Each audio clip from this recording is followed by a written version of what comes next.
ချိုးပန်းချက်အပိုင်း30ခွန်မြတ်စွာဘုရားလက်ထက်တော်ခါကာလတို့ကလောကမှာလူနေမှုစနစ်အခြေအနေအရမှားယွင်းတဲ့လူနေမှုစနစ်တွေအတွေးခေါ်တွေအယူဆတွေကိုမြတ်စွာဘုရားသခင်ကိုရောမြတ်ဟာမှန်ကန်တဲ့လမ်းကြောင်းပေါ်ရောက်အောင်ပြုပြင်ပြီးတော့လောကအကျိုးဆောင်ရွက်တော်မူခဲ့တာဘယ်ခေတ်ဘယ်အခါမှာပဲဖြစ်ဖြစ်အမှန်တရားဆိုတာရှိနေတာပဲဖြစ်တယ်သို့တော်ရှိနေတဲ့အမှန်တရားကိုမျက်ကွယ်ပြုပြီးတော့မမှန်ကန်တဲ့လမ်းကြောင်းပေါ်ကိုတင်ပေးတဲ့လောကမှာလူတစုဆိုတာလည်းရှိနေတတ်တယ်ပေါ့မမှန်ကန်တဲ့အတွေးအခေါ်တွေနဲ့မမှန်ကန်တဲ့လမ်းကြောင်းပေါ်ကိုလောကလူသားတွေကိုရှောက်လန်းစေတဲ့အတွေးအမြင်အယူဆတွေဟာအမှန်တရားကနေသွေဖီးနေတာဖြစ်သောကြောင့်မြတ်စွာဘုရားကထိုမမှန်ကန်တဲ့လမ်းကြောင်းဆုတ်ပိတ်ပြီးတော့မှန်ကန်တဲ့လမ်းကြောင်းကိုပြုပြင်ဆောင်ရွက်ပေးတာဟာလေလောကသားတွေအတွက်အကျိုးပြုမှုတစ်ခုပဲဖြစ်တယ်မြတ်စွာဘုရားခေတ်ကလူနေမှုစနစ်နဲ့ဒီကနေ့ခေတ်လူနေမှုစနစ်မတူဘူးပေါ့အမှန်တရားဆိုတာကြတော့ဘယ်ခေတ်ဘယ်အခါမှာပဲဖြစ်ဖြစ်တူတူပဲသို့တော်လူနေမှုစနစ်ကွဲပြားခြားနားမှုကိုအကြောင်းပြုပြီးတော့မမှန်ကန်တဲ့လူနေမှုစနစ်တွေကိုတီထွင်ပြီးလောကကြီးလမ်းမဖို့ရောက်သွားအောင်လှုပ်ဆောင်မှုတွေကတော့ဒီကနေ့ခေတ်မှာလည်းပဲရှိနေတာမမှန်မကန်တဲ့ဥဆောင်မှုတွေမမှန်ကန်တဲ့လမ်းကြောင်းတွေပေါ်ကိုရောက်ရှိအောင်လောကရဲ့အတွေးအမြင်တွေမှားယွင်းအောင်ပို့ဆောင်ပေးနေတာကတော့ခေတ်တိုင်းမှာပဲရှိတယ်ပေါ့အဲ့ဒါကိုမြတ်စွာဘုရားကမိမိရဲ့မျက်မှောက်ခေတ်မှာကြုံတွေ့နေရတဲ့မမှန်ကန်တဲ့အယူဆအတွေးခေါ်တွေကိုဖယ်ရှားပြီးတော့မှန်ကန်တဲ့လမ်းကြောင်းပေါ်ကိုတင်ပေးတယ်ဆိုတာဘုရားမြတ်စွာရဲ့အဆုံးအမဩဝါဒတွေကိုတည်တည်ချာချာအလေးနဲ့ထားပြီးလေ့ကျင့်ကြည့်ရှုမယ်ဆိုလို့ရှိရင်ထင်ထင်ရှားရှားတွေ့နိုင်တာဖြစ်တယ်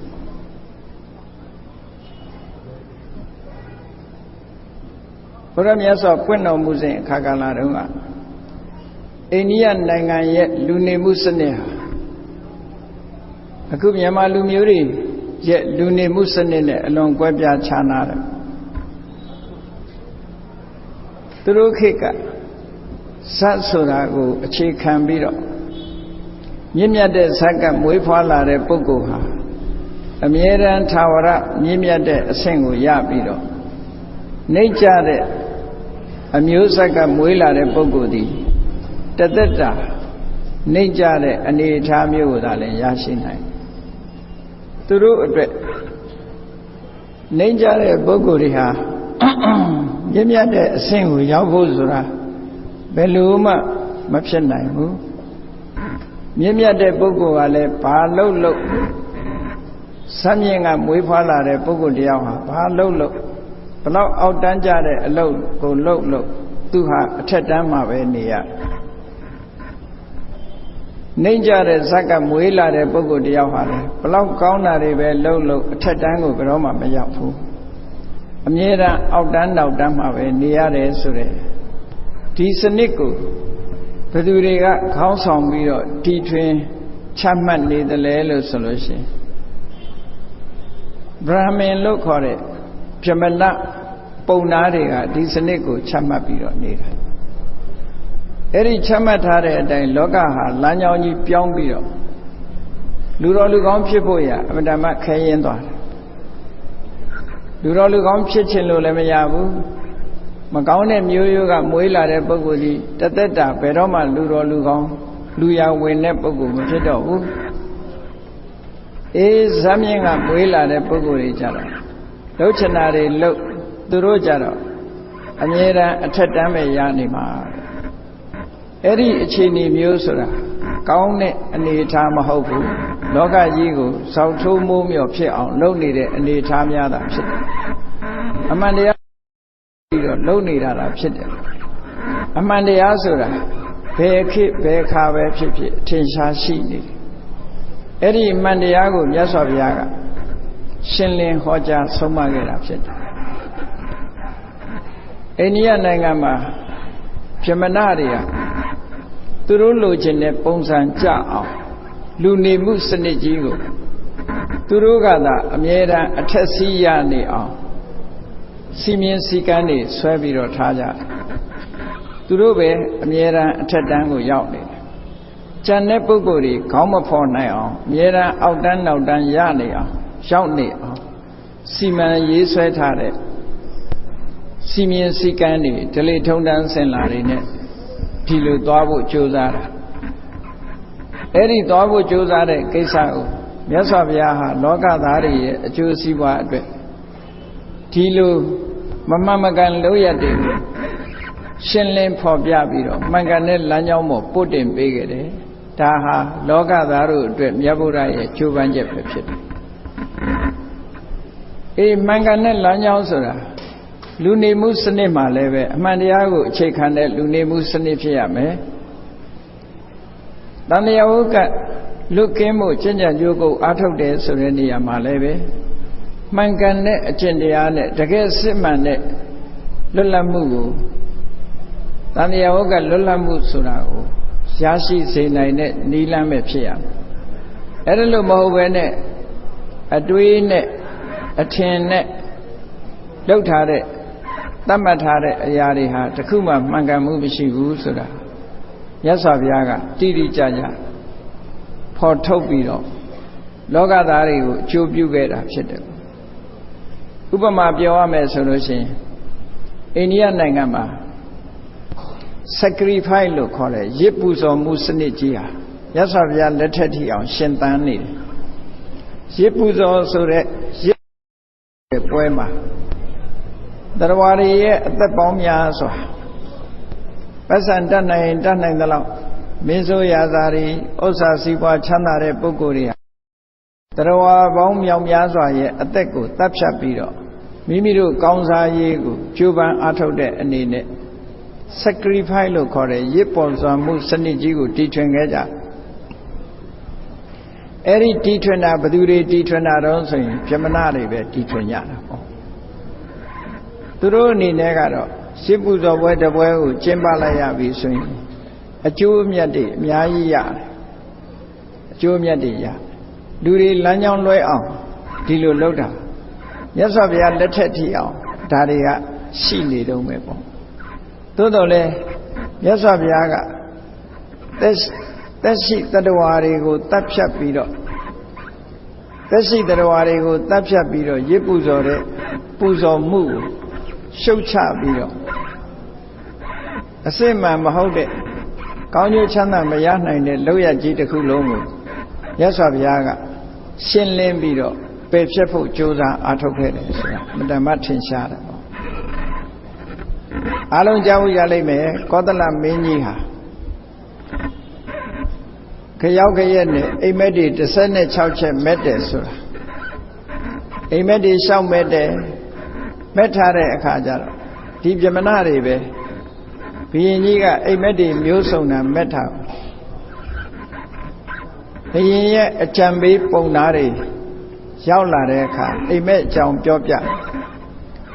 တဲ့အခါကျတော့ဘုရင်ကြီးကိုစိုးရိမ်စိတ်ဝင်အောင်ဘာဖြစ်လဲမင်းကြီးရဲ့အသက်အန္တရာယ်ယာဓုအာဏာရဲ့အန္တရာယ်စီးစိမ်ရဲ့အန္တရာယ်တွေမြင်တယ်ဒီအိမ်မက်ရဲ့အကျိုးအနေနဲ့မင်းကြီးအသက်လည်းထိခိုက်နိုင်တယ်စီးစိမ်ဥစ္စာတွေလည်းထိခိုက်နိုင်တယ်ယာဓု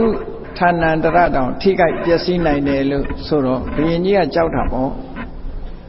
တရားမှလည်းကြောက်တယ်ယာဓုကြမှလည်းကြောက်တယ်စီးစိမ်နေပျက်စီးသွားမှလည်းကြောက်တယ်အဲ့ဒါဟာသူတို့ရဲ့၆လမ်းမှုတက်တက်ပဲဖြစ်တယ်အဲ့ဒါလို့ဘုရင်ကြီးကဒီလိုအခြေအနေမျိုးကိုကုစားလို့ရမလားလို့မေးတဲ့အခါကျတော့သူတို့ကကုစားလို့ရနိုင်တယ်ဒါသူတို့ရဲ့ဘောင်ဝင်သွားပြီသူတို့ဆင်ထားတဲ့ထောင်ချောက်ထဲဘုရင်ကြီးရောက်သွားတယ်ကုစားလို့ရပါတယ်ဘာလို့ တပ္ပတတကလို့ဆိုတယ်ရစ်ကြီးကိုပူဇော်ရမယ်ရစ်ပူဇော်ပြီးတော့နတ်တွေကိုပူဇော်ပတ်တာလိုက်လို့ရှိရင်ဒီမကောင်းတဲ့အိမ်မက်ဆိုးကအကျိုးပေးမဲ့အရာတွေအကုန်လုံးဟန်တားနိုင်တယ်ရေရခြေခိုင်းတာပေါ့လေဒီလိုဆိုတာရေရခြေတာရိုးရိုးခြေတာမဟုတ်ဘူးတပ္ပတတကဆိုတာရစ်ကိုပူဇော်ရမယ်တပ္ပတတကရစ်ဆိုတာဘာကိုပြောတာတော့ဆိုရင်စိတ်ကတရားသိုးကတရားနွားကတရားနော်အလုံးတရားတွေကြီးပဲအကုန်လုံးဒီထဲမှာလူတောင်ပါသေးတယ်လူတရားအလုံးကိုတတ်ပြီးတော့ဒီသွေးတွေနဲ့ရစ်နတ်ကိုပူဇော်ရမယ်အဲ့ဒါလို့ပူဇော်လို့ရှိရင်ရှင်မင်းကြီးရဲ့အိမ်မက်ဆိုးအကျိုးပေးမဲ့အနေထားဟာရေရာကြည်သွားပါလိမ့်မယ်ဒီလိုလျှောက်တော့ဘုရင်ကြီးကခွင့်ပြုလိုက်ပြီကောသလမင်းကြီးကခွင့်ပြုလိုက်တယ်အဲ့ဒီလိုပုံစံနေနဲ့လူလောကကြီးကိုလွဲမှားအောင်သူတို့ဟာလှုပ်ဆောင်နေကြတာဖြစ်တယ်ဘုရင်ကြီးကခွင့်ပြုလိုက်တဲ့အခါကျတော့မှမန္လိကမိဖုရားကပညာရှိတယ်ဒီပုံသားတွေမေးပြီးတော့အဖြေထုတ်တာမကောင်းဘူးမြတ်စွာဘုရားကျောင်းတော်မှာရှိတယ်ဘုရားကိုမေးလျှောက်တာပိုကောင်းတယ်လို့ဆိုပြီးဘုရားစီမေးတဲ့အခါကျတော့ဒီအိမ်မက်ရဲ့အကျိုးဟာဘုရင်မင်းကြီးရဲ့လက်ထက်မှာဘာမှဖြစ်လာမှာမဟုတ်ဘူး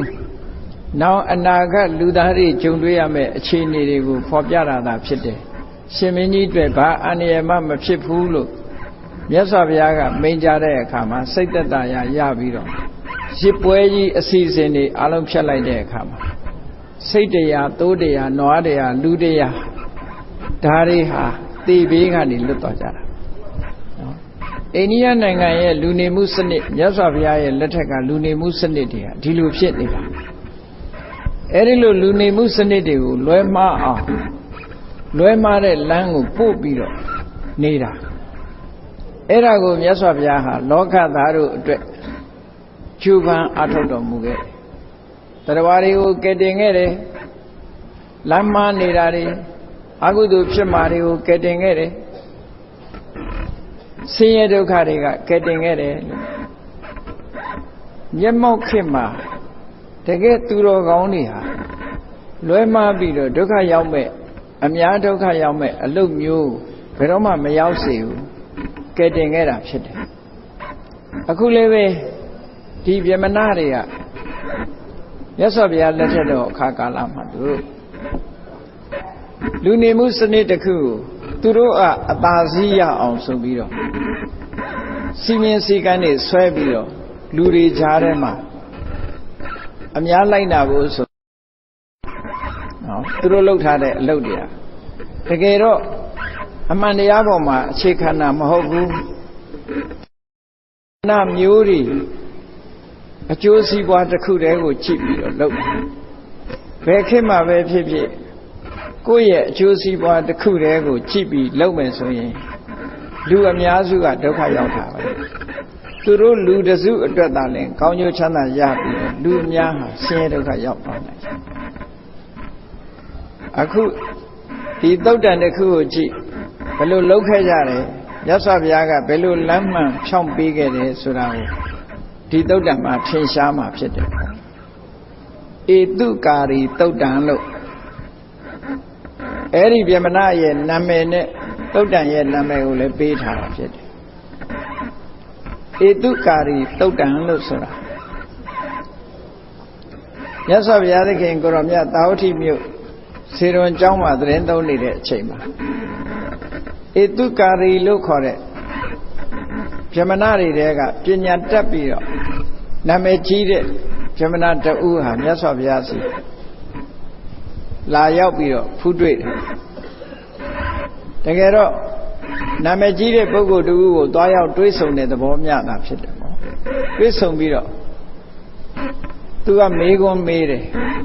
ဘာတွေမေးတုံဆိုလို့ရှိရင်သူတို့ဗြဟ္မဏအတိုင်းဝိုင်းကချမှတ်ထားတဲ့စီမင်းစည်းကမ်းလူနေမှုစနစ်နဲ့ပတ်သက်တဲ့သတ်မှတ်ထားတဲ့စည်းကမ်းချက်တွေသူတို့ရေးဆွဲထားတဲ့ဥပဒေတွေပေါ့လူတွေအားလုံးလိုက်နာဖို့ဆိုပြီးတော့ သူတို့တင်ပြထားတဲ့အချက်နှစ်ချက်ကိုမြတ်စွာဘုရားကိုမေးလျှောက်တယ်မေးပြီးတော့ဒီအချက်တွေနဲ့ပတ်သက်ပြီးတော့မြတ်စွာဘုရားဘယ်လိုသဘောရသလဲဆိုတာကိုလာမေးတာအဲ့ဒီမှာပထမအချက်ကတော့ဘာလို့ဆိုရင်သူတို့သတ်မှတ်ပြီးတော့ဖော်ပြကတော့မှုဆိုတဲ့ဟာကို၄မျိုးခွဲခြားအလုပ်ကျွေးပြုရမယ်ခုခေတ်တော့ပြောကြတယ်ပြည်သူလူထုကိုလှုပ်ကြွေးပြုရမယ်လို့တိုင်းပြည်ကိုလှုပ်ကြွေးပြုရမယ်လို့ဒီလိုပြောတာအဲ့ပြမနာတွေကချမှတ်ထားတဲ့အလုပ်ကြွေးပြုရမှာဆိုတာ၄မျိုးရှိတယ်အဲ့ဒါကိုထင်ရှားအောင်အိန္ဒိယနိုင်ငံရဲ့သမိုင်းကြောင်းလေးကိုနည်းနည်းပြန်ကြည့်လူနေမှုစနစ်မှာသူတို့လူရန်စား၄ရပ်ခွဲခြားထားတယ်အိန္ဒိယနိုင်ငံနံပါတ်1ကပြမနာလူရန်စားနံပါတ်2ကခတ္တိယလူရန်စားနံပါတ်3ကဝိတ္တလူရန်စားနဲ့နံပါတ်4ကသုဒ္ဓလူရန်စားလို့ဒါသူတို့သတ်မှတ်ထားတဲ့အစဉ်ပြမနာဆိုတဲ့လူရန်စားဟာဘယ်လိုလူမျိုးလဲလို့ဆိုရင်အမေကလည်းပြမနာအဖေကလည်းပြမနာမျိုးဆက်80တိုင်အောင်မျိုးမရောပဲနဲ့ပြမနာမျိုးကသာပေါက်ဖွာလာပြီးတော့မျိုးယူတတ်တဲ့ပုဂ္ဂိုလ်ဖြစ်ရပြီးတဲ့အခါမှာဝိရာကျမ်းတွေကိုတစ်ဖက်ကမ်းရောက်အောင်တတ်တဲ့ပညာတတ်ပုဂ္ဂိုလ်ဖြစ်ရမယ်ဆိုဒီအချက်နှစ်ချက်ပြမနာလို့သတ်မှတ်တယ်ပေါ့အဲ့ဒီပြမနာမျိုးရိုးကလာတဲ့ပုဂ္ဂိုလ်တွေအလုံးဟာထက်တန်းမှရှိတယ်သတ်မှတ်တာအဲ့ဒီနောက်မှာတော့သူတို့ဆိုရင်ခတ္တိယဆိုတဲ့မျိုးရိုးခတ္တိယဆိုတာလက်နဲ့ဆွဲကင်ပြီးတော့တိုင်းပြည်ကိုကာကွယ်ရတဲ့ပုဂ္ဂိုလ်မင်းမျိုးမင်းနွယ်တွေပေါ့အဲ့ဒီခတ္တိယမျိုးတွေကလူရန်စားတစ်ခုနောက်တစ်ခါကုံတယ်ပွဲစားတောင်သူလယ်လုပ်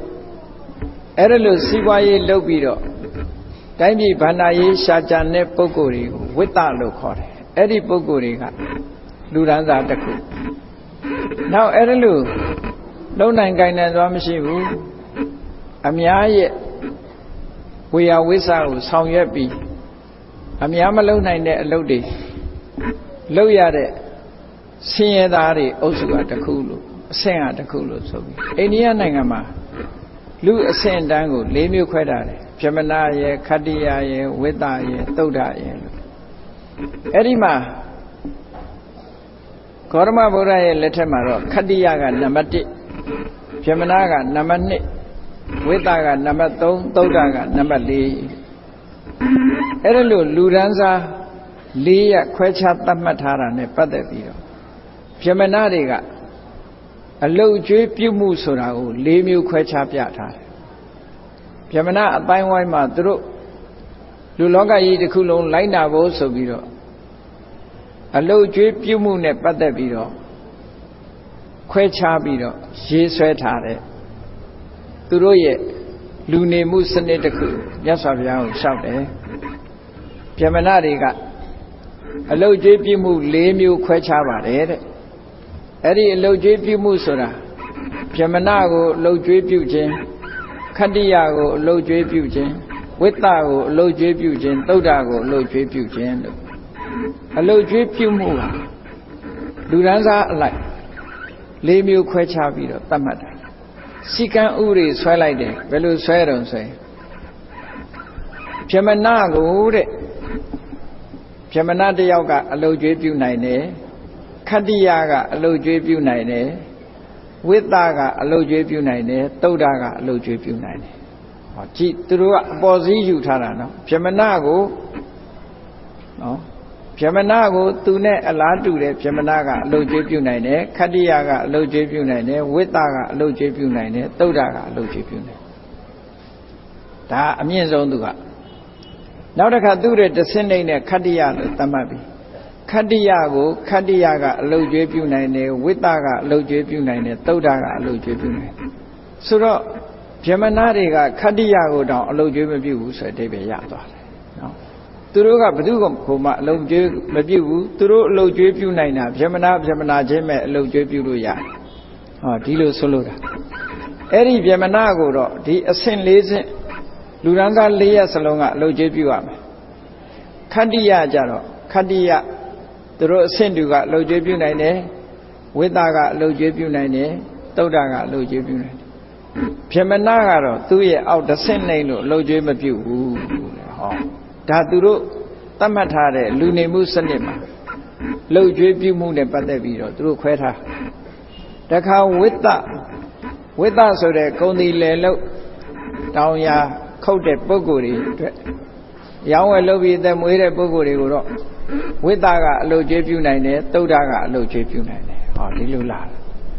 တခါနောက်ဆုံးအညံဆုံးသုဒ္ဓကိုအလုပ်ကျွေးပြုဖို့ဆိုရင်သုဒ္ဓကသာအလုပ်ကျွေးပြုနိုင်တယ်သူတို့ရဲ့အဆင့်မျက်နှာတွေကအလုပ်ကျွေးမပြုဘူးဒါကလူနေမှုစနစ်မှာဒီအလုပ်ကျွေးပြုမှုနဲ့ပတ်သက်ပြီးတော့သူတို့ဆွဲထားတဲ့ဥပဒေပဲဒါအဲ့တော့သူတို့ကအသာစီးယူထားတယ်လူတွေထဲမှာအသာစီးယူထားတယ်သူကထိတ်ကနေယူထားအဲ့ဒီလိုဗြဟ္မဏတွေကအလုပ်ကျွေးပြုမှု၄မျိုးကိုခွဲခြားပြီးတော့သတ်မှတ်ထားပါတယ်တဲ့ဒီကိစ္စနဲ့ပတ်သက်ပြီးရှင်ဂေါတမဘာပြောခြင်းလဲဘယ်လိုယူဆပါသလဲလို့မြတ်စွာဘုရားကိုမေးတဲ့အခါကျတော့မြတ်စွာဘုရားကသူပြန်မေးတယ်ဗြဟ္မဏတွေရဲ့လောက်ရဟာဘာနဲ့တူတုံးလို့ဆိုလို့ရှိရင်တဲ့သူကဒီလှဲပေါင်းများစွာနဲ့ကုံရောင်းကုံဝယ်သွားတဲ့လှဲအုပ်ကြီးနော်လှဲအုပ်ကြီးမှာဒီလှဲတွေနဲ့အယောင်းဝယ်သွားတဲ့လူတွေကိုတထလို့ခေါ်တယ်အဲ့ဒီတထဆိုတဲ့လှဲအုပ်ကြီးနဲ့အယောင်းဝယ်သွားတဲ့နေရာမှာနွားတစ်ကောင်သေပြီဆိုလို့ရှိရင်မတော်တဆနွားတစ်ကောင်ဟာခီးသွားရင်သေတယ်ဆိုလို့ရှိရင်သူတို့လိုက်နိုင်ရတဲ့ထုံးစံတစ်ခုကဘာလို့ဆိုအဲ့ဒီနွားတွေကိုဖြတ်ပြီးတော့အမဲသားဖော်တယ်အမဲဖော်ပြီးတော့အားလုံးကုန်သည်တွေကိုလိုက်ပြီးတော့အမဲသားလည်းယူရမယ်တန်ဖိုးလည်းပေးရမယ်မစားတဲ့လူလည်းယူရမှာပဲနော်စားခြင်းစားမစားခြင်းနေဝဲကိုဝဲရအမဲသားလည်းစားရမယ်ပတ်စံလည်းပေးရမယ်ဆွရောင်းတာသဘောကတော့အဲ့ဒီသေသွားတဲ့နွားအတွက်တန်ဖိုးရဖို့ရအတွက်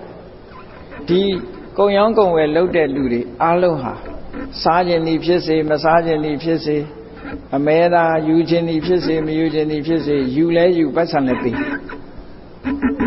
ဒါသူတို့ရဲ့ကုံတယ်တွေရဲ့လိုက်နာမှုတထဓမ္မလို့ဆိုတဲ့သူတို့ဥပဒေတစ်ခုပဲအဲ့ဒါဘာဖြစ်လို့တော့ဆိုဒီနွားရဲ့တန်ဖိုးပြန်ရအောင်လုပ်တာအဲ့ဒါလိုပဲတဲ့မင်းတို့ဗြဟ္မဏတွေကလည်းချိလောကကြီးကဒီလိုအလုတ်ကျွေးပြုမှုကိုခွဲခြားသတ်မှတ်ဖို့မင်းတို့ကိုဘယ်သူကဆန္ဒပြုထားလို့လဲတဲ့သူတို့ကြိုက်တဲ့ပုံစံနဲ့ရေးဆွဲပြီးတော့ဆန္ဒပြုတာဟာခုနကအမဲသားကိုဆွတ်ရောင်းပြီးတော့ပတ်စံတောင်းတာနဲ့မတူဘူးလားတဲ့မြတ်စွာဘုရားထောက်ပြအမဲသားကိုဆွတ်ရောင်းပြီးတော့ပတ်စံတောင်းတာနဲ့တူးနေတယ်တဲ့အဲ့တော့ပုံနာတွေမှာဒီဗြဟ္မဏတွေမှာအခုလိုလှုပ်ကြွေးပြုမှုနဲ့ပတ်သက်ပြီးတော့ဒီလိုသတ်မှတ်ပိုင်ခွင့်သူတို့ဘယ်သူကမှခွင့်ပြုထားတာမဟုတ်ဘူးတဲ့သူတို့ဖာစီဒီဥပဒေကိုရေးဆွဲတာအပေါ်စီးကနေသူတို့အကျိုးတစ်ခုကြည့်ပြီးတော့ရေးဆွဲပြီးတော့လူတွေလိုက်နာဖို့အတွက်ချမှတ်တာဒါဟာတရားတဲ့နိလန်းနဲ့လောက်တာမဟုတ်ဘူးတဲ့တရားတဲ့နိလန်းနဲ့လောက်တာမဟုတ်ဘူးတဲ့အဲ့ဒီမှာမြတ်စွာဘုရားအနေနဲ့ကဘာသတ်မှတ်ပြတော့ငါအနေနဲ့ပြောရမယ်ဆိုလို့အလုတ်ကျွေးပြုတ်တိုက်တယ်အလုတ်ကျွေးမပြုတ်တိုက်ဘူးဆိုတဲ့နေရာမှာလူတိုင်းကိုအလုတ်ကျွေးမပြုတ်တိုက်ဘူးလူတိုင်းကိုအလုတ်ကျွေးပြုတ်တိုက်တယ်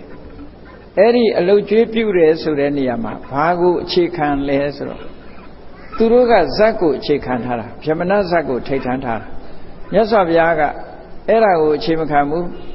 ဗြဟ္မဏပဲဖြစ်ဖြစ်ခတ္တိယပဲဖြစ်ဖြစ်ဝိတ္တပဲဖြစ်ဖြစ်သုဒ္ဓပဲဖြစ်ဖြစ်ဒီလူရန်သားလေးရပုဂ္ဂိုလ်တူကိုအလုတ်ကျွေးပြုလို့အကျိုးအမြတ်တွေရမယ်ဆိုလို့ရှိရင်အလုတ်ကျွေးပြုလိုက်တယ်အကျိုးအမြတ်မရဘူးဆုံးရှုံးနေတာမယ်ဆိုရင်ဘယ်သူ့ကိုမှအလုတ်ကျွေးမပြုသင့်ဘူးဒီလိုမြတ်စွာဘုရားကလူတယောက်ရဲ့ဖြစ်ပေါ်လာမဲ့အကျိုးနဲ့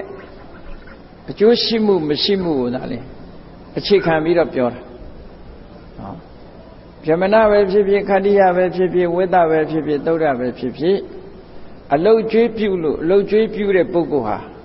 မြင့်မြတ်တယ်အောက်တန်းကျမသွားဘူးဆိုရင်အလုတ်ကျွေးပြုလိုက်တယ်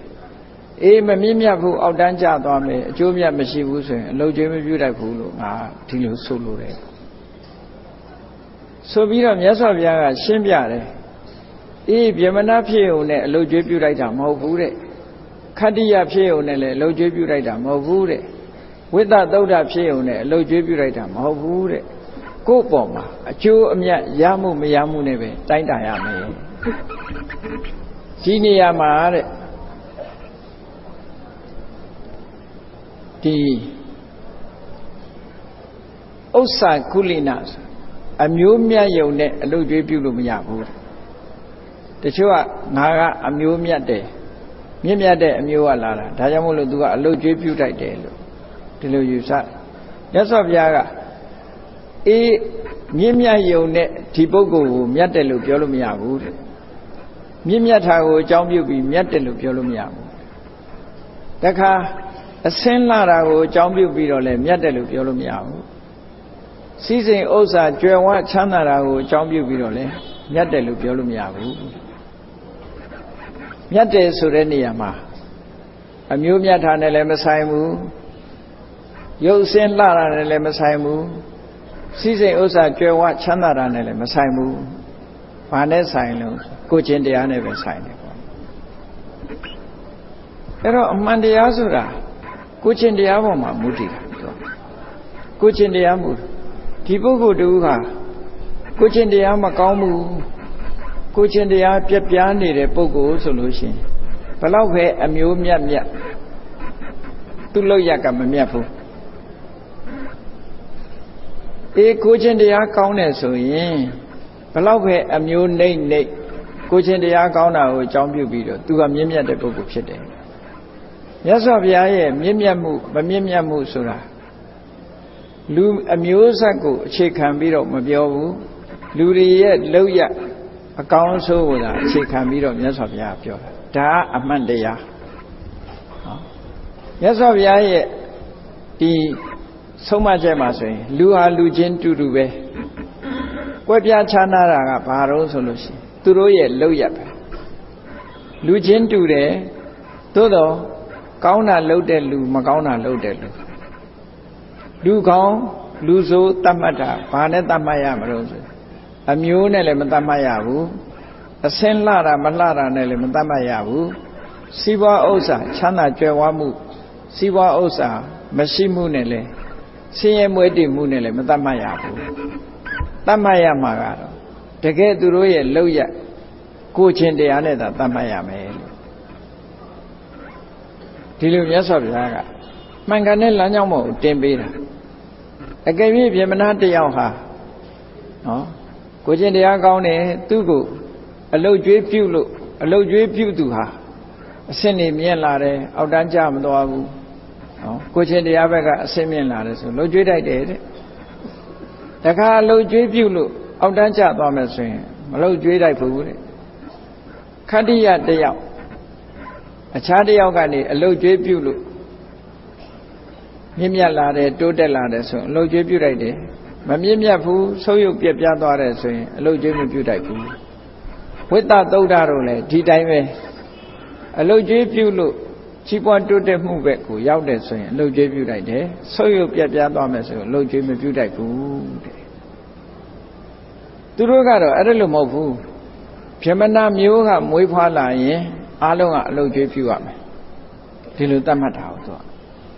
အကောင်းဆုံးအကြောင်းကျိုးဆိုတာမခွဲခြားဘူးဗြဟ္မဏလူမျိုးဖြစ်ဖို့ပဲအရေးကြီးတယ်ဗြဟ္မဏလူမျိုးဖြစ်ရင်ရာသက်ပံအလုတ်ကျွေးပြုလိုက်တယ်လို့လူကောင်းပဲဖြစ်စေမကောင်းတဲ့လူပဲဖြစ်စေအလုတ်ကျွေးပြုလိုက်တယ်လို့ဒီလိုသတ်မှတ်တာအဲ့ဒီလိုမမှန်မကန်လူတွေရဲ့ကိုချင်းတရားကိုဖောက်လဲဖောက်ပြန်ဖြစ်ပြီးလောကကြီးဟာလမ်းကြောင်းတွေပေါ်လွဲမှားသွားအောင်ချမှတ်ထားတဲ့စီမင်းစည်းကမ်းပုံနာတွေချမှတ်တဲ့ဥရိသတွေကိုရသော်ဗျာလုံးဝလက်မခံနိုင်ဘူးလူနေမှုစနစ်ကြီးတစ်ခုလုံးပျက်စီးသွားနိုင်ဒါကြောင့်မို့မြတ်စွာဘုရားကအေးလောကမှာလူတည်းဟူတယောက်ကိုအလုတ်ကျွေးပြုလို့ ကြီးပွားတိုးတက်ရမယ်ဆိုတာဘာလဲလို့ဆိုရင်တတ္ထာဆိုတဲ့ယုံကြည်မှုကြီးပွားတိုးတက်ရမယ်သီလဆိုတဲ့ကိုယ်ကျင့်တရားတွေကြီးပွားတိုးတက်ရမယ်သုတဆိုတဲ့အကြမြင်ဘောဓုတတွေကြီးပွားတိုးတက်ရမယ်စာကလို့ဆိုတဲ့စွန့်လွတ်အနစ်နာခံမှုတွေကြီးပွားတိုးတက်ရမယ်ပညာလို့ဆိုတဲ့အမှန်တရားကိုသိတဲ့အသိပညာတွေတိုးပွားရမယ်အဲ့ဒီလိုတတ္တသီလသုတစာကပညာလို့ဆိုတဲ့လူတွေရဲ့အရည်ချင်းတွေတိုးတက်လာပြီဆိုတဲ့ပုဂ္ဂိုလ်ကမှအလုတ်ကျွေးပြုလိုက်တယ်တဲ့အဲ့ဒါတွေမတိုးတက်ဘူးဆုပ်ယုံသွားပြီဆိုရင်အလုတ်ကျွေးမပြုတတ်ဘူးဇာမြင့်ယုံနဲ့အလုတ်ကျွေးမပြုတတ်ဘူးယာဓုအာနာကြီးယုံနဲ့အလုတ်ကျွေးမပြုတတ်ဘူးစီးစိမ်ဥစ္စာတွေပေါများယုံနဲ့အလုတ်ကျွေးမပြုတတ်ဘူးတဲ့ဒါကမြတ်စွာဘုရားကအမှန်တရားဘက်ကနေပြီးတော့လောကကြီးကိုမှန်ကန်တဲ့လမ်းကြောင်းပေါ်တင်ပေးတယ်အဲ့ဒီပြမနာပုံနာကြီးရဲ့ပြောဆိုချက်တွေကိုမြတ်စွာဘုရားလုံးဝလက်မခံဒါကတစ်ချက်နော်နောက်တစ်ခါသူကဆက်ပြီးတော့လျှောက်တယ်အရှင်ဘုရားတဲ့တပည့်တော်တို့ပြမနာတွေချမှတ်ထားတာသတ်မှတ်ထားတာတစ်ခုရှိတယ်လူဒန်းစား၄ရက်မှာကိုယ်ပိုင်လုပ်ငန်းဆိုတာရှိတယ်ကိုယ့်အလုပ်ကိုယူသည်လေးစားသူကဓနဆိုတဲ့အသုံးနဲ့သုံးတာကိုပိုင်ဆိုင်တဲ့အရာကိုယ့်ရဲ့ဟိုရင်းပေါ့ဂျူတီပေါ့ကိုယ့်အလုပ်ကိုယ့်ဘဝဘေးကိုလေးစားရမယ်တစ်သက်လုံးဘဝဘေးအလုပ်ကိုလုံးဝလေးစားရမယ်လို့သတ်မှတ်ပါတယ်တဲ့ဒီပုဂ္ဂိုလ်ပိုင်ဆိုင်တဲ့ဓနအဖြစ်သတ်မှတ်ပါတယ်လို့မြတ်စွာဘုရားကိုလျှောက်ပြီးတော့ဘယ်လိုသတ်မှတ်တုံးဆိုတော့သူကပြမနာတွေရဲ့ဘဝဘေးလုပ်ငန်းဟာပါတယ်လို့ဆိုရင်ဘိက္ခာစရိယသူတို့လိုချင်တဲ့ပစ္စည်းလှည့်ပြီးတော့တောင်းတယ်နော်ခုခေတ်ဆိုရင်တော့ဘုန်းကြီးတွေသုံးရင်တော့ဆွမ်းခံတယ်ပေါ့နော်အရာထဲမှာလှည့်ပြီးတော့သူတို့လိုချင်တာတောင်းလို့ရမပေးမနေရဘူးသူကလှည့်ပြီးတော့တောင်းတာဘိက္ခာစရိယလို့ဒီလိုသုံးတာဘိက္ခာစရိယတောင်းခံပြီးတော့လှည့်လည်မှုလူတွေကဒါတွေကိုပေးကြရတယ်ပေးကြရတယ်အဲ့တော့ဗြဟ္မဏတွေဟာဘလောက်ချမ်းသာသူတို့ရဲ့ကိုယ်ပိုင်အလုပ်တစ်ခုကကိုယ်ပိုင်ဥစ္စာတစ်ခုကဘာလို့ဆိုရင်လိုအပ်တဲ့အရာကိုလှည့်လည်တောင်းခံခြင်းပဲဖြစ်တယ်ပေါ့ဗြဟ္မဏတူအိမ်ကိုဝင်လာလို့ရှိရင်မပေးဘဲမနေရဘူးအကုန်လုံးပေးရအဲ့ဒီလိုပေးရကမ်းရတာဗြဟ္မဏတွေရဲ့အလုပ်ဟာအဲ့ဒီလိုဘိက္ခာစရိယလို့ခေါ်တဲ့အလုခံတဲ့အလုပ်ဟာဗြဟ္မဏတွေရဲ့အလုပ်ပဲလို့သူတို့သတ်မှတ်တယ်တခါခတ္တိယတွေရဲ့ဘဝဘေးဥစ္စာဘဝဘေးအလုပ်ဆိုတာဘာတော့ဆိုရင်ခတ္တိယမှန်လို့ရှိရင်လေးကံရမယ်လေးအပြစ်တက်ရမယ်ရှင်းတော့ကတော့တဏှတ်မဟုတ်ဘူးပေါ့လေးပေါ့ဓနုကလာပတဲ့လေးနဲ့မြားဒီနှစ်ခုကျွမ်းကျင်တက်ရမယ်သူတို့လုပ်ငန်းကဒါပဲတိုင်းပြည်ကာကွယ်ရမယ်ရန်သူလာလို့ရှိရင်ထိမ့်သိမ်းဆောက်ရှောက်ပြရမယ်ရန်သူလာရင်အကာအကွယ်လုပ်ရမယ်တိုင်းပြည်လုံခြုံအောင်ကာကွယ်ရမယ်ဒါခတ္တိယတွေရဲ့ဘဝဘေးသူတို့လုပ်ရမယ်အလုပ်ဟာဒါပဲတခြားအလုပ်မလုပ်အောင်လေးပြားဆွဲကင်မှုဒါခတ္တိယတွေရဲ့ခတ္တိယအမျိုးဆက်တွေဟာဒီလုပ်ငန်းကိုထမ်းဆောင်အောင်ဒါသူတို့ရဲ့ကိုယ်ပိုင်အလုပ်တခါဝိတ္တဆိုတဲ့ဒီတတ္တိယလူအစဉ်တန်းသမားတွေကြတော့သူတို့ရဲ့ဘဝဘေးကိုယ်ပိုင်အလုပ်ကဘာလဲလို့ဆိုရင်ကတိခောရခတဲ့လဲထွန်ခြင်းနွားမွေးခြင်းအယောင်းဝယ်လုပ်ခြင်းဒါသူတို့ရဲ့ကိုယ်ပိုင်အလုပ်ပဲအဲ့ဒီအလုပ်ကိုပဲလုပ်ရမယ်ကျန်တဲ့အလုပ်မလုပ်အောင်သူတို့သတ်မှတ်တာနော်နောက်တစ်ခါသုဒ္ဓတွေရဲ့လုပ်ငန်းကတော့ဘာလို့ဆိုရင်ဒဇင်နဲ့တဘိုးတဲ့ဒဇင်ရှိသည့်အတွက်ကြောင့်ပင်ပန်းမြဲရိပ်ရမယ်ကောက်ပင်တွေရိပ်ရမယ်သူတို့ရိပ်ရမယ်တဘိုးကရိပ်ပြီးသားတွေကိုထမ်းယူရမယ်အဲ့ဒါသူတို့ရဲ့ဘဝဘေးအလုပ်ဟာကောက်ရိပ်ခြင်းသို့မဟုတ်မြဲရိပ်ခြင်းနဲ့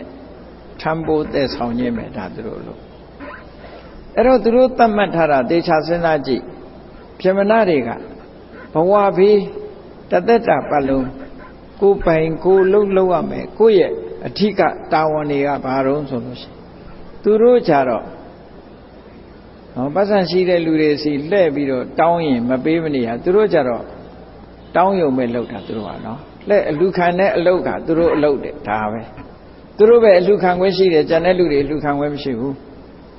သူများပစ္စည်းကိုအလွယ်တကူတောင်းတာဒါပြမနာတွေရဲ့အလုပ်တယ်ဩခတ္တိယတွေကြတော့လေးနဲ့မြားနဲ့ကာကွယ်ရမယ့်အလုပ်ဒါပဲသူတို့လုပ်ရတောင်းခံခွင့်မရှိဘူးသူတို့နောက်တစ်ခါဝိသတွေကြတော့တစ်သက်လုံးဟုတ်လားကုံတယ်လေလို့နွားမွေးဒီအလုပ်ပဲလုပ်ရဒါသူတို့ရဲ့ဘဝဘေးအလုပ်သုဒ္ဓတွေကြတော့ဒဇင်နဲ့တဘိုးဆိုတာသူတို့ဟာပင်ပန်းပန်းလောက်ကင်စားရတဲ့အလုပ်အဲ့ဒီအလုပ်ပဲလုပ်ရမယ်လို့ဒီလိုဓန၄မျိုးကိုယ်ပိုင်ဘဝဘေးအခြေအနေတတ်မှတ်ထားတွေကိုလည်းပဲပြမနာတွေကတတ်မှတ်ထားပါတယ်တဲ့ဒီအချက်နဲ့ပတ်သက်ပြီးတော့ရောအရှင်ဂေါတမဘယ်လိုယူဆပါသလဲဆိုမြတ်စွာဘုရားနေပါဦးနဲ့မင်းတို့ကိုဒီလိုဓန၄မျိုးတတ်မှတ်ဖို့ဆိုပြီးဘယ်သူဟာသဘောတူထားတာတော့ဘယ်သူမှသဘောမတူသူတို့ကြိုက်တယ်လို့ဒီဥပဒေကအများထောက်ခံတာမဟုတ်သူတို့ကြိုက်တယ်လို့ရေးဆွဲထားတာသူတို့ကအသာစီးနဲ့ပဲရေးဆွဲထားတယ်နော်သူတို့ကြတော့အလွယ်တကူသူတို့တောင်းတာပေးရမယ်တဲ့ကျန်တဲ့လူကဘယ်လောက်ဟုတ်တော့သူများရှာဝေစုဆောင်းထားတဲ့ပစ္စည်း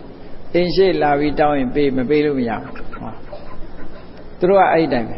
သူများရှာဝေထားတဲ့ပစ္စည်းကိုအလွယ်တကူရယူဖို့အတွက်သူတို့ကြတော့ဘဝဘေးကအဲ့ဒါဟာတဲ့လောက်တာကျန်တဲ့ပုဂ္ဂိုလ်တွေကြတော့ပင်ပန်းပန်းလုပ်ရမယ့်အလုပ်တွေကိုပေးထားအဲ့ဒါလိုပြမနာတွေဟာလူနေမှုစနစ်တွေကိုကြပြောင်းကြပြန်ဖြစ်အောင်သူတို့ကတတ်မှတ်ပြီးသူတို့ကအမြဲတမ်းအသာစီးယူထားတယ်အဲ့ဒါကိုမြတ်စွာဘုရားလာပြီးတော့လျှောက်တဲ့အခါကျတော့မြတ်စွာဘုရားကဒီလိုဥပဒေချမှတ်ဖို့မင်းတို့ဘယ်သူကသဘောတူလို့လဲလောကလူသားတွေအားလုံးကသဘောတူထားတာလားသဘောမတူပဲနဲ့ချမှတ်တယ်ဆိုလို့ရှိရင်မင်းတို့အမဲသားဇွတ်ရောင်းတာနဲ့တူတူပဲတဲ့မဲသားလည်းစားရမယ်ပတ်စံလည်းပေးရမယ်ဆိုတဲ့ကုံတယ်တွေရဲ့ကုံရောင်းကုံဝယ်သွားတဲ့ကုံတယ်တွေရဲ့ကျင့်ဝတ်တရားလို့ဖြစ်နေပြီအဲ့ဒါလို့မြတ်စွာဘုရားကပြောပြီးတော့ရှင်းပြတယ်မြတ်စွာဘုရားအမျိုးဆက်နဲ့ဒီလိုတတ်မှတ်တာမျိုးငါတို့ကတော့သဘောမကျဘူးဘယ်ပုဂ္ဂိုလ်ပဲဖြစ်ဖြစ်သူတို့ကိုယ်ပိုင်အမြတ်ဆုံးသောဓမ္မဓနဆိုတာတခြားမဟုတ်ဘူးတဲ့အစင်းမြင့်တဲ့မြင့်တဲ့လောကုတ္တရာတရားအသိဉာဏ်ပဲသာဖြစ်တယ်လောကုတ္တရာတရားသာလျှင်သူတို့ရဲ့ကိုယ်ပိုင်အသိဉာဏ်ဖြစ်တယ်ကိုယ်ပိုင်ဓနဥစ္စာဖြစ်တယ်ဘယ်ပုဂ္ဂိုလ်ပဲဖြစ်ဖြစ်အသိဉာဏ်ကိုရယူနိုင်ရတယ်လို့မြတ်စွာဘုရားကလောကုတ္တရာဓမ္မလောကကိုလွတ်မြောက်မဲ့အကျင့်တရားတွေသာလျှင်လူတွေရဲ့ကိုယ်ပိုင်ဥစ္စာဖြစ်တယ်ဒီနေရာမှာမြတ်စွာဘုရားကရှင်းပြတယ်လူဒန်းစား၄ရတဲ့ပြမနာပဲဖြစ်ဖြစ်ခတ္တိယပဲဖြစ်ဖြစ်ဝိသပဲဖြစ်ဖြစ်သုဒ္ဓပဲဖြစ်ဖြစ်တဲ့ဒီလူဒန်းစား၄ရဟာမြတ်စွာဘုရားရဲ့အဆုံးအမတရားကိုကြားနာရတဲ့အခါမှာပါဏာတိပါဒကရှောင်ကြတယ်အဒိဏဒါနဆိုတဲ့သူများပစ္စည်းမတရားယူခြင်းကရှောင်တယ်ကာမေတုမိစ္ဆာစာရလို့ဆိုတဲ့သူတော်ဘာသားများပြစ်မှားခြင်းကရှောင်တယ်မုသဝရလို့ဆိုတဲ့လိန်လီပြောဆိုမှုကရှောင်တယ်ပိတုနဝါစာလို့ဆိုတဲ့တဦးနဲ့တဦးမတက်အောင်ဂုံးတိုက်ပြောဆိုတာကရှောင်တယ်သုတဝါစာလို့ဆိုတဲ့ကျမ်းတမ်းတဲ့စကားကိုပြောဆဲရေးတိုင်းထွာမှုတွေကရှောင်တယ်တန်ဖတ်ပလာပလို့ဆိုတဲ့ကောင်းကျိုးချမ်းသာမပေးနိုင်တဲ့အကျိုးမရှိတဲ့စကားတွေတရားလက်လွတ်စကားတွေပြောဆိုခြင်းမှရှောင်တယ်အဘိဇာသူများစည်းစိမ်ဥစ္စာကိုကိုယ်စည်းစိမ်ဖြစ်ဖို့ကြံတွေးတဲ့လောဘဆိုတာကရှောင်တယ်ဖြာပါရသူတစ်ပါးပျက်စီးစေလိုတဲ့ဒေါသကနေရှောင်တယ်မိစ္ဆာဒိဋ္ဌိကံကံဤအကျိုးကိုညှင်းပယ်တဲ့ အမြင်ကနေရှောင်တယ်တဲ့အဲ့ဒါလို့ရှောင်ပြီးမှန်ကန်တဲ့အမြင်ကိုရယူတယ်ပေါ့လေကံကံကြီးအကျိုးရှိတယ်လို့လက်ခံယုံကြည်တယ်ပေါ့အဲ့ဒါလို့ကိုချင်းတရားပိုင်းကနေပြီးတော့ကြည့်လိုက်မယ်ဆိုရင်ခတ္တိယပဲဖြစ်ဖြစ်ဗြဟ္မဏပဲဖြစ်ဖြစ်ဝိသပဲဖြစ်ဖြစ်သုဒ္ဓပဲဖြစ်ဖြစ်အခုလိုအစစ်မြင့်တဲ့ဒီဒုစရိုက်ကရှောင်ကျင်မှုကျင့်သုံးမှုဆိုတာတွေဟာသာလဲသူတို့အတွက်အကျိုးပြုတဲ့ဖြစ်တယ်ပေါ့ဒါတွေကသာလဲတကယ်ကိုယ်ပိုင်ဖြစ်တယ်အဲ့ဒီတရားကိုသာလဲငါဘုရားလက်ခံတယ်ဗြဟ္မဏဖြစ်ပြီးတော့စရိုက်ကမဆောင်ဘူးခတ္တိယဖြစ်ပြီးဒုစရိုက်ကမဆောင်ဘူးသုဒ္ဓဖြစ်ပြီးဝိသဖြစ်ပြီးဒုစရိုက်ကမဆောင်ဘူးသုဒ္ဓဖြစ်ပြီးဒုစရိုက်ကမဆောင်ဘူးဆိုအဲ့ဒီမဆောင်တဲ့အမှုတွေနဲ့ဒီလိုနေမယ်ဆိုရင်ဒီပုဂ္ဂိုလ်တွေဟာနှိမ့်ကြတဲ့ပုဂ္ဂိုလ်တွေဒါဖြစ်တယ်မြင့်မြတ်တဲ့ပုဂ္ဂိုလ်ဖြစ်ဘူးတဲ့ဆိုလိုတာကမြတ်စွာဘုရားဒီလူဒန်းစား400ဟာတညီအမျိုးဆက်ချင်းအဖြစ်မတူပေမဲ့ခွဲခြားထားပေမဲ့လုံးဝတူတူပဲလို့ဆိုလိုတယ်ပေါ့လုံးဝအလုံးတူတူပဲဘာကြောင့်ဒီလူဒန်းစား400ကိုခွဲခြားပြီးပြောနေရတယ်လဲလို့ဆိုလို့ရှိရင်ဗြဟ္မဏမျိုးရိုးကမွေးဖွားလာသည့်အတွက်ကြောင့်သူ့ကိုဗြဟ္မဏလို့ခေါ်တာခတ္တိယမျိုးရိုးကမွေးဖွားလာသည့်အတွက်ကြောင့်ခတ္တိယလို့ခေါ်တာဝိသမျိုးရိုးကမွေးဖွားလာသည့်အတွက်ကြောင့်ဝိသလို့ခေါ်တာသုဒ္ဓမျိုးရိုးကမွေးဖွားလာလို့သုဒ္ဓလို့ခေါ်တာဆိုပါစို့ကဘာမှာကြည့်မယ်ဆိုရင်ဗမာလူမျိုးကမွေးဖွားလာရင်ဗမာပေါ့တခြားလူမျိုးတွေကမွေးဖွားလို့ရှိရင်တခြားတွေဒါကမျိုးမွေးဖွားမှုကိုသာပြောတာမြင့်မြတ်တယ်နှိမ့်ကြတယ်ဆိုတာမပါဘူးမျိုးရိုးကိုကြည့်ပြီးတော့သာမိဘရဲ့မျိုးရိုးကိုကြည့်ပြီးတော့ဒီပုဂ္ဂိုလ်ဟာဒါကဘာလူမျိုးပဲဒါကဘာအမျိုးနွယ်ပဲဒီလိုပဲပြောလို့ရတယ်တဲ့ဒါကသဘာဝအနေနဲ့ဒီလောက်ပဲပြောလို့ရမယ်သို့တော့ကြံတဲ့ကိုချင်းတရားနဲ့ပတ်သက်ပြီးလှုပ်ဆောင်မှုတွေကြတော့အားလုံးဟာတူတူပဲ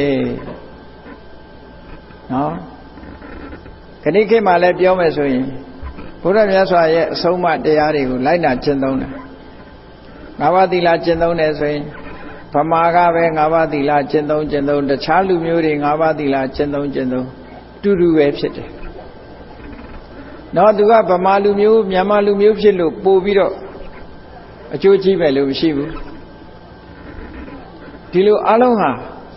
ကိုချင်းတရားနဲ့ပတ်သက်လာလို့ရှိရင်အလုံးဟာတညီတည်းပဲဖြစ်ရမယ် equality ပေါ့ human equality မျိုးရိုးနဲ့ဘာမှမဆိုင်ဘူးအမှန်တရားဟာမျိုးရိုးနဲ့သက်ဆိုင်မှုမရှိဘူးလို့ဒီလိုဆိုလိုတာပေါ့နော်မျိုးရိုးနဲ့သက်ဆိုင်မှုမရှိရဘူး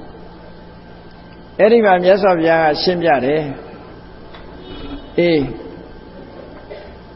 ခတ္တိယပဲဖြစ်ဖြစ်ဗြဟ္မဏပဲဖြစ်ဖြစ်ဝိသပဲဖြစ်ဖြစ်သုဒ္ဓပဲဖြစ်ဖြစ်ပုဂ္ဂိုလ်တူဟာမေတ္တာတရားပွားမယ်ဆိုလို့ရှိရင်မေတ္တာတရားပွားပြီးတော့ဇန်တရားကိုရနိုင်တယ်ကရုဏာတရားကိုပွားမယ်မုဒိတာတရားကိုပွားမယ်ဥပိ္ပခာတရားကိုပွားမယ်ဗြဟ္မစိုး၄ပါးတရားကိုကြည်ကြံကြုတ်ကုတ်အားထုတ်မယ်ဆိုလို့ရှိရင်ဘယ်ပုဂ္ဂိုလ်ပဲဖြစ်ဖြစ်ထိုကံရဲ့အကျိုးတရားကိုတူညီစွာခံစားကြရမှာသာဖြစ်တယ်ပေါ့ဗြဟ္မဏမို့ပို့ပြီးတော့ရတယ်သုဒ္ဓမို့ပို့ရတယ်ရော့တယ်ဆိုတာမရှိစေရဘူးအားလုံးဟာတရားဓမ္မနဲ့ပတ်သက်လာလို့ရှိရင်ကိုကျင့်သိက္ခာနဲ့ပတ်သက်လာရင်အားလုံးဟာတူညီတယ်လို့ဒီလိုဆိုတာပေါ့တူညီမှုရှိတယ်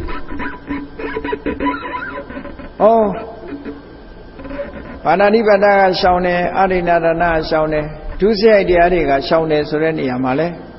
အားလုံးဟာတူညီမှုရှိတယ်ကွဲပြားခြားနားမှုမရှိဘူး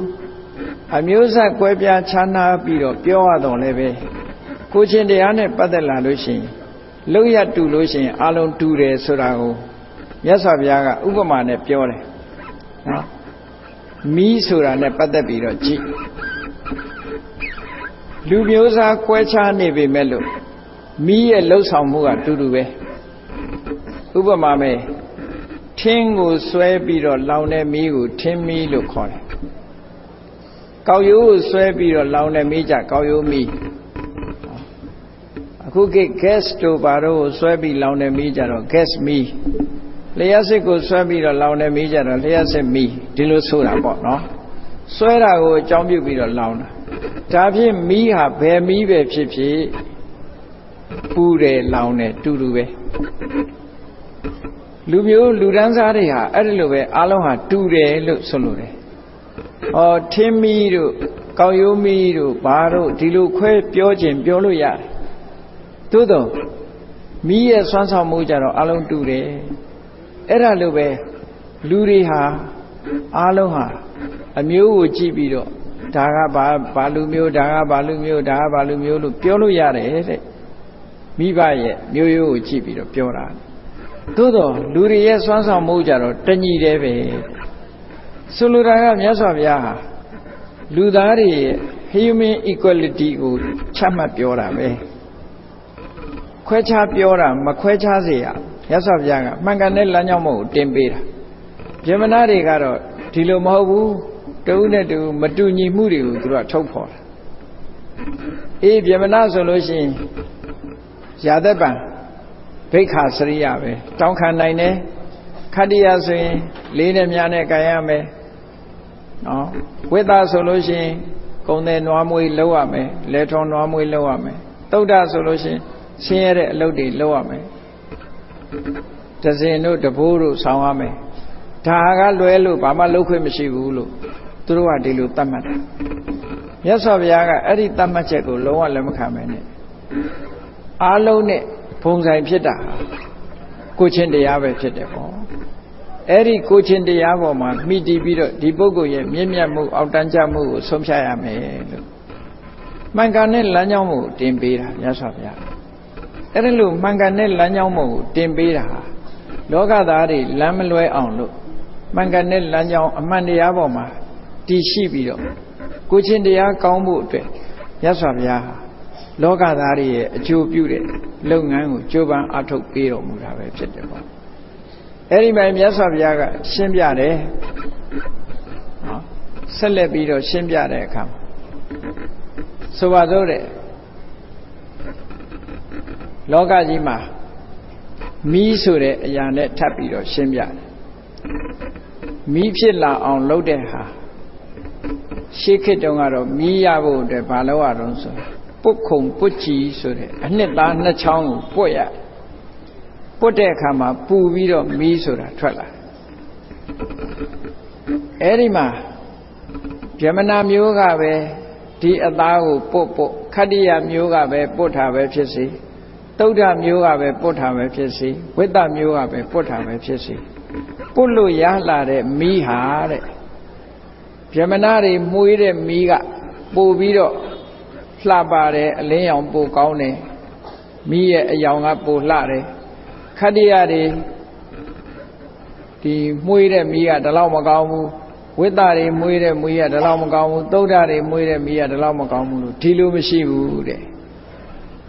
ဘာနဲ့ပဲမှုေးမီးဟာတူညီတဲ့အလင်းရောင်တစ်ခုထွက်လာတာကြည့်ပဲဘယ်ကဖြစ်တဲ့မီးပဲဖြစ်ဖြစ်အလုံးဟာတူညီတယ်ဒါဘာဆိုလိုတာတုံးဆိုရင်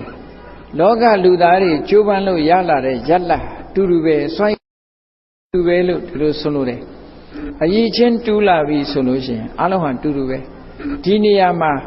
ဇတ်နဲ့လူမျိုးနဲ့ခွဲခြားပြီးတော့ပြောလို့မရဘူးအလုံးဟာ equal တညီတည်းပဲဖြစ်တယ်ဆိုတာပါဗျာအဲ့တော့မြတ်စွာဘုရားဒီလွန်ခဲ့တဲ့နှစ်ပေါင်း2600ကလူသားတွေအားလုံးဟာတူညီတယ်ဆိုတဲ့ဒီအတွေးမြတ်စွာဘုရားရဲ့အမြင်ဟာဒီကနေ့ခေတ်မှာဒီကနေ့ခေတ်ကလူတွေကပြောမယ်ဆိုရင်တော့အလွန်ကို modern ဖြစ်တယ်လို့ပြောရမှာပဲနော်လွန်ခဲ့တဲ့နှစ်ပေါင်း2600ကတည်းကတူညီမှုရှိတယ်ဆိုတာကိုမြတ်စွာဘုရားအတိအလင်းထုတ်ဖော်ပြခဲ့တယ်မတူဘူးလို့ခွဲခြားတာမှန်တယ်ဗျမြတ်စွာဘုရားတခုမှလက်မခံခဲ့ဘူးနောက်ဆုံးမှာဗြဟ္မဏတွေကအဆင့်တန်းခွဲပြီးတော့လုပ်ခဲ့တာတွေမှန်တယ်ဗျ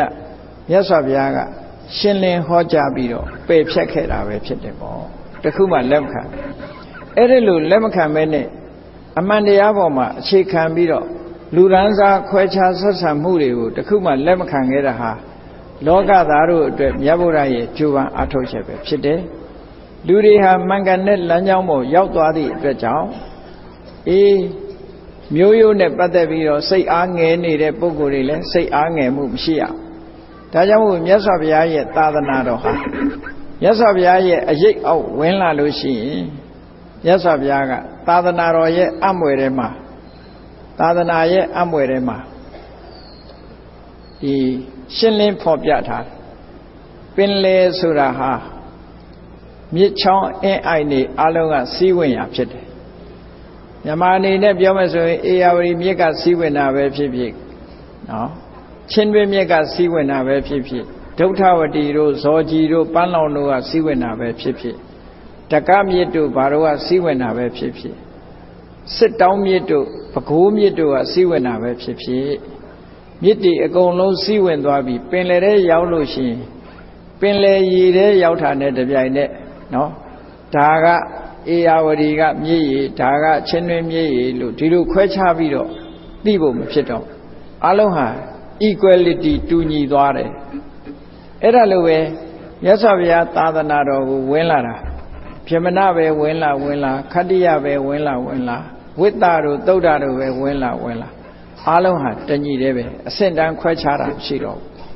အားလုံးဟာအဆင့်တန်းတညီတယ်ပဲလို့ဒီလိုမြတ်စွာဘုရားကဒီ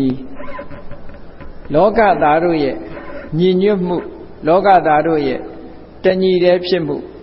ခွဲခြားဆက်ဆံပြီးတော့တစ်ခုကိုနှိပ်တစ်မျိုးကိုနှိပ်တစ်မျိုးကိုမြောက်ပင့်ပြီးတော့အခွင့်အရေးခံစားတာမျိုးတွေကိုမြတ်စွာဘုရားကလုံးဝလက်မခံခဲ့ဘူးဆိုတာဟာဒီဧတုကာရီသုတ်တံအရာသိရှိကြရတာဖြစ်ပါတယ်ဒါဟာဗုဒ္ဓမြတ်စွာရဲ့လောကသားတို့အတွက်ကြိုးပမ်းအားထုတ်ချက်ဖြစ်ပါတယ်သို့တော်လည်းပဲခဏိထီအောင်လူတွေဟာလူရန်စားခွဲခြားဆက်ဆံမှုတွေကမျိုးမပြတ်နိုင်ဘူးအမြင့်ဟာတွဲနေတော့မှရှိသေးတယ်ခွဲခြားမှုတွေယာရုနဲ့ခွဲခြားတာတို့စီစဉ်ဥစ္စာနဲ့ခွဲခြားတာတို့နော်ဒီလိုခွဲခြားမှုတွေသူကမြင့်မြတ်တယ်ငါမြင့်မြတ်တယ်ဆိုတာမျိုးတွေကိုချင်းတရားပေါ်မှာအခြေခံပြီးတော့ခွဲတာမဟုတ်ဘဲနဲ့တခြားအရာနဲ့အခြေခံပြီးတော့ခွဲတာမှန်သမျှတခုမှမမှန်ဘူးတဲ့တကယ်တော့ခွဲခြားလို့ရတာဘာနဲ့ခွဲခြားရကိုချင်းတရားနဲ့ပဲခွဲခြားရမယ်မြတ်စွာဘုရားကရှင်းရှင်းလေးဟောတယ်နော်လက်တွေ့ကြကြဟောတယ်ဘယ်သူပဲဖြစ်ဖြစ်တဲ့နော်မြင့်မြတ်တယ်ဆိုတာလဲသူ့လက်လောက်ရနဲ့ပဲပြောရမယ်ရှုံးညံ့တယ်ဆိုတာလဲသူ့ရဲ့လောက်ရနဲ့ပြောရမယ်အမျိုးဆက်နဲ့လူမျိုးနဲ့ဘာမှမဆိုင်ဘူးတဲ့နာဇစ္စာဝတ္တလောဟောတိနာဇစ္စာဟောတိပြမနောမြင့်မြတ်သူဖြစ်ဖို့ဆိုတာလဲအမျိုးဆက်နဲ့မဆိုင်ဘူးအောက်တန်းစားဖြစ်ဖို့ဆိုတာလဲအမျိုးဆက်နဲ့မဆိုင်ဘူးဘာနဲ့ဆိုင်တယ်လဲသူလုပ်တဲ့အလုပ်ငန်းနဲ့အလုပ်ရနဲ့ပဲဆိုင်တယ်ရှင်းရှင်းလေးမြတ်စွာဘုရားကလူတယောက်ဟာခိုးစားရင်တခိုးပဲဓမြတိုက်စားရင်ဓမြပဲနော်ဖောက်ထွင်းပြီးတော့ခိုးလို့ရှိရင်ဖောက်ထွင်းရေးသမားပဲဘာစကားပေါ်မှာကပိုင်းနိုင်ရင်ကပိုင်းနိုင်ပဲဒီလိုဆိုလိုတာပေါ့နော်သူလှုပ်တဲ့လှုပ်ရက်ပေါ်မှာကြည့်ပြီးတော့ဒီပုဂ္ဂိုလ်နာမည်တက်တာပဲကောင်းတဲ့လှုပ်ရက်တွေလှုပ်လို့ရှိရင်ကျောင်းဆောင်လူရင်ကျောင်းတကာကြီးပဲကုသိုလ်လှုပ်တဲ့ပုဂ္ဂိုလ်တွေဟာသူ့နာမည်နဲ့သူဟာရှိတယ်လှုပ်ရက်ပေါ်မှာဒီခေါ်ရမယ်လို့မြတ်စွာဘုရားကအဲ့ဒီလိုအမှန်တရားပေါ်မှာအခြေခံပြီးတော့လောကသားတွေရဲ့အကျိုးအတွက်လမ်းကြောင်းကိုဖွင့်ပြီးတော့မှန်ကန်တဲ့လမ်းကြောင်းပေါ်ကိုရှောက်စေဖို့အတွက်ဟောကြားဆုံးမတော်မူခဲ့တာဖြစ်ပါတယ်။ဒါကြောင့်မို့တရားချစ်ခင်သူတော်စင်ပြိဿအပေါင်းတို့ဘုရားမြတ်စွာရဲ့အဆုံးအမဩဝါဒတွေဟာဇက်ကိုအခြေခံတဲ့ခွဲခြားတာတို့ဓနကိုအခြေခံပြီးတော့ခွဲခြားတာတို့ယာရုဌာဏန္တရကိုကြည့်ပြီးတော့မြင့်မြတ်တယ်လို့ခွဲခြားတာတို့ဒါတွေဟာတခုမှမမှန်ဘူးတကယ်ကတော့ဒီပုဂ္ဂိုလ်ရဲ့မြင့်မြတ်တဲ့အလုပ်လုံးမှမြင့်မြတ်တာဖြစ်တယ်မြင့်မြတ်တဲ့စကားပြောမှမြင့်မြတ်တာဖြစ်တယ်မြင့်မြတ်တဲ့အတွေးပြောမှမြင့်မြတ်တဲ့ပုဂ္ဂိုလ်ဖြစ်မယ်ဒါကြောင့်မို့ထိုးတွေရဲ့မြင့်မြတ်မှုနှိမ့်ချမှုဆိုတာတို့ရဲ့လောက်ရပုံမှာပဲအခြေခံတယ်ဆိုတဲ့ဘုရားမြတ်စွာရဲ့အဆုံးအမကိုယုံကြည်စွာမှတ်သားပြီးမြင့်မြတ်သူနဲ့နှိမ့်ချသူဆိုတာဟာကိုချင်းတရားနဲ့သာသက်ဆိုင်တယ်လို့ ကိုယ်စီမှတ်သားပြီးကိုကျင့်တရားကောင်းအောင်ကျင့်ကြံကြိုးကုပ်အားထုတ်တော်မူနိုင်ကြပါစေကုန်သတည်း